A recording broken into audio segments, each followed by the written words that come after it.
أعوذ بالله من الشيطان الرجيم. بسم الله الرحمن الرحيم. فقلت استغفروا ربكم إنه كان غفارا يرسل السماء عليكم مدرارا ويمددكم بأموال وبنين ويجعل لكم جنات ويجعل لكم أنهارا. صدق اللہ العظیم.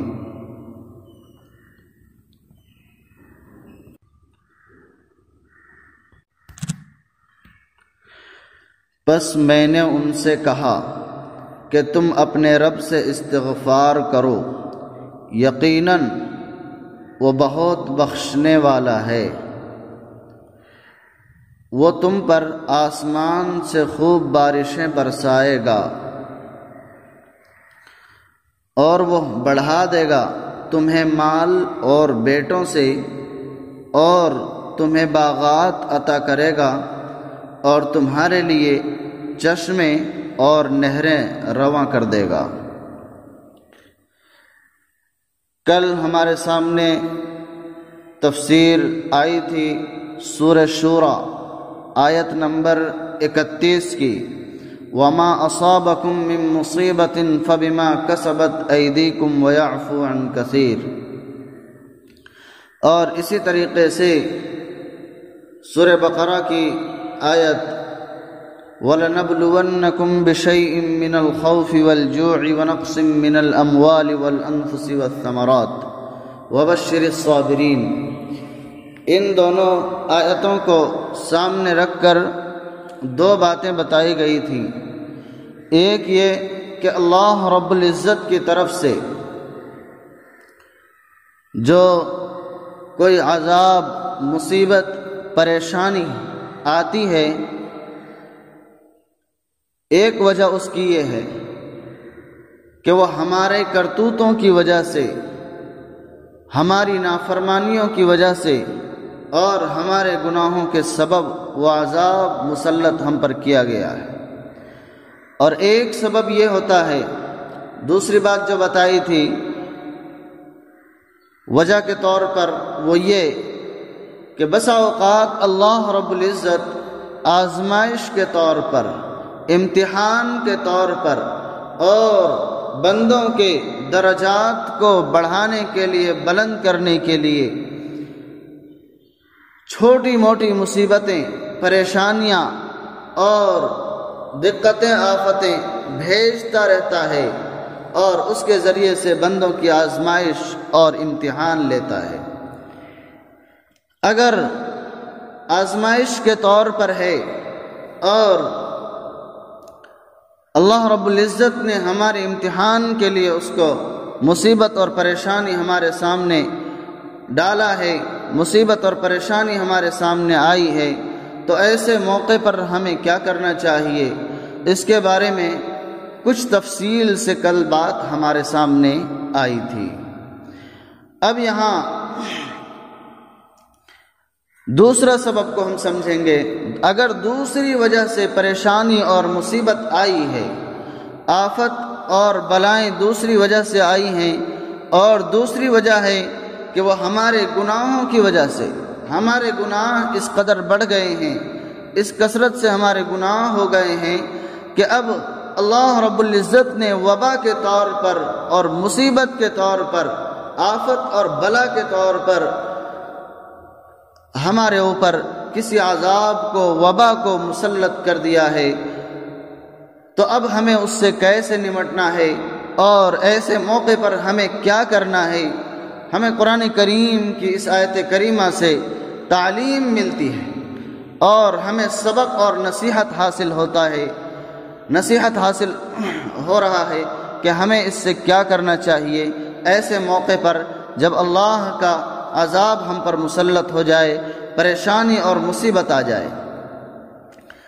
اس کے اندر کئی باتیں ارشاد فرمائی گئی ہیں. استغفار کرنا، ہمیں اسی کو اپنانا ہے.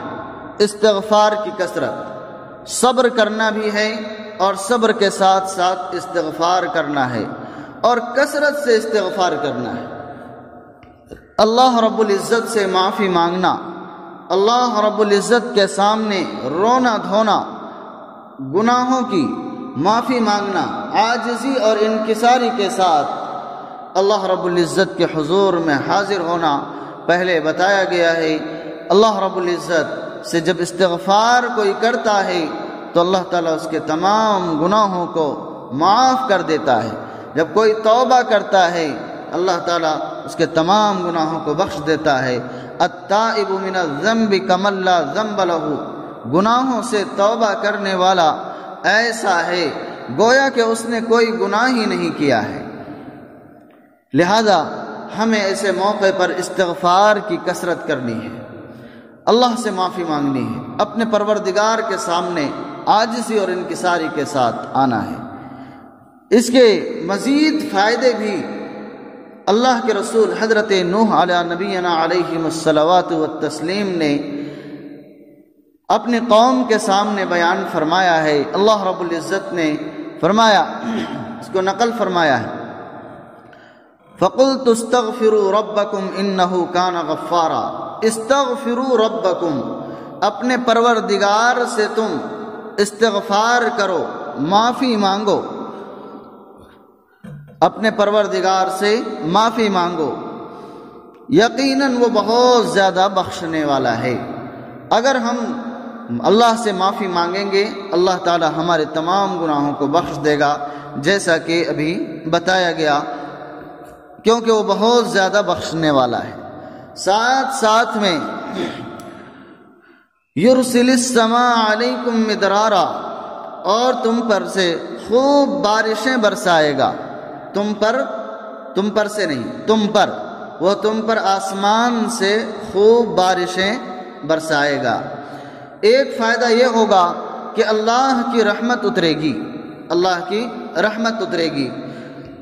بیان القرآن میں لکھا ہے کہ وہ تم پر آسمان سے خوب بارشیں برسائے گا، یعنی اگر تم اللہ تعالیٰ کے فرما بردار بندے بن کر رہو گے، اللہ تعالیٰ کی فرما برداری کرو گے اور جو گناہ ہوا ہے اس سے استغفار کر لو گے، تو وہ تمہاری دنیاوی زندگی میں بھی تمہارے لیے آسانیاں پیدا کر دے گا اور تمہارے علاقے میں خوب بارشیں برسائے گا، جس طرح سے تمہارے رزق میں اضافہ، جس سے تمہارے رزق میں اضافہ ہوگا، جس طرح سے، جس سے تمہارے رزق میں خوب اضافہ ہوگا۔ ان الفاظ سے یوں لگتا ہے، مولانا اشرف علی تھانوی رحمۃ اللہ علیہ تحریر فرماتے ہیں بیان القرآن کے اندر کہ ان الفاظ سے کہ تمہارے اوپر آسمان سے بارشیں برسائے گا، اس سے پتہ چلتا ہے جیسے حضرت نوح علیہ السلام کی بعثت کے بعد کسی دور میں اس قوم پر خشک سالی اور تنگی آئی ہوئی تھی، اس پر تنگی آئی ہو اور خشک سالی ہوئی ہو، قحط کا عذاب آیا تھا، جیسے قوم فرعون پر قحط اور دوسرے عذاب بھیجے گئے تھے، یا جیسے حضور صلی اللہ علیہ وسلم کی بعثت کے بعد مکہ مکرمہ میں بہت سخت قحط پڑا تھا، بہت زیادہ سخت قحط پڑا تھا۔ سورہ دخان رکوع نمبر 1 کے اندر آیا ہے۔ ایسے چھوٹے چھوٹے عذاب دراصل ہر رسول کی بعثت کے بعد متعلقہ قوم کو وقتاً فوقتاً کبھی کبھی یکے بعد دیگرے اس لیے مسلط کیے جاتے تھے تاکہ وہ خواب غفلت سے جاگ جائیں اور اپنے رسول کی دعوت کو سنجیدگی سے سنیں۔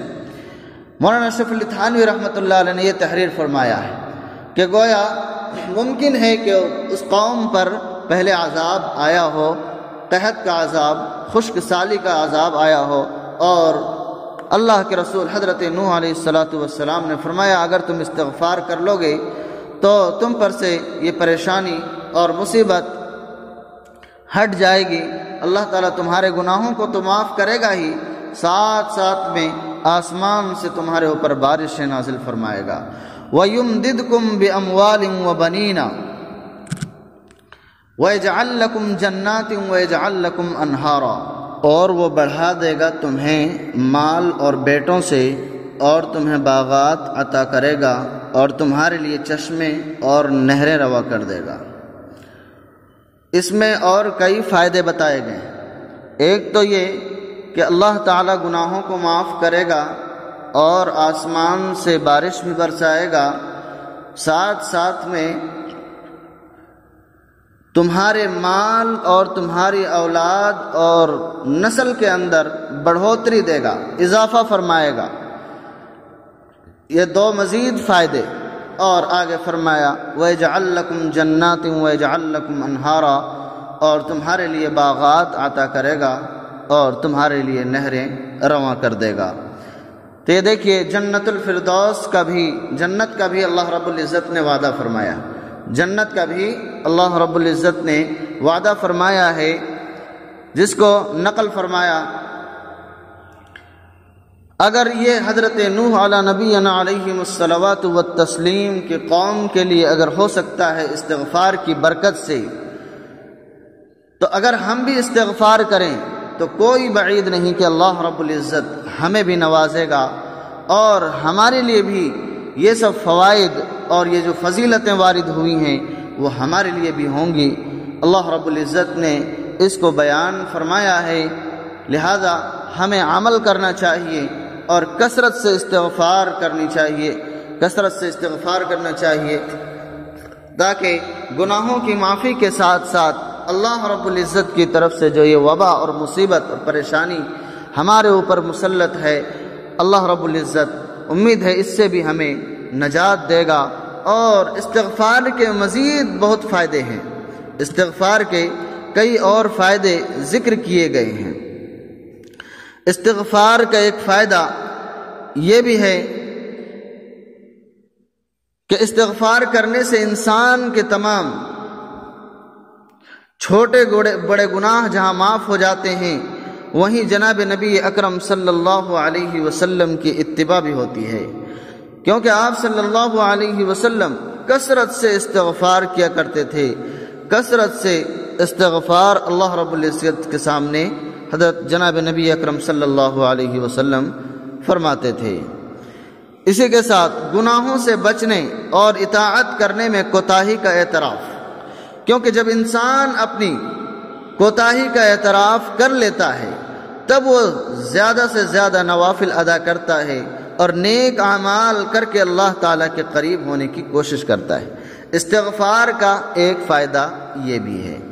ایک فائدہ استغفار کا دل کی سلامتی اور صفائی کا ذریعہ ہے، کیونکہ نبی کریم صلی اللہ علیہ وسلم نے ارشاد فرمایا کہ جب انسان گناہ کرتا ہے تو اس کے دل پر سیاہ نقطہ لگا دیا جاتا ہے۔ اگر انسان اس گناہ کو چھوڑ دے اور پھر توبہ کر لے، استغفار کر لے، تو پھر وہ گناہ مٹا دیا جاتا ہے۔ ترمذی شریف کی روایت ہے۔ لہذا کئی فائدے ہمارے سامنے استغفار کے آئے۔ اللہ رب العزت سے زیادہ ہم اور آپ کو استغفار کرنی چاہیے، اپنے گناہوں کی معافی مانگنی چاہیے۔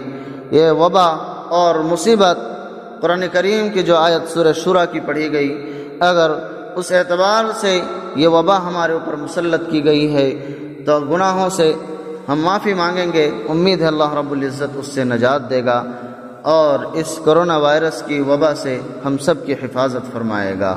رب کائنات ہم اور آپ کو ان باتوں پر عمل کرنے کی توفیق مرحمت فرمائے۔ وما توفیق الا باللہ۔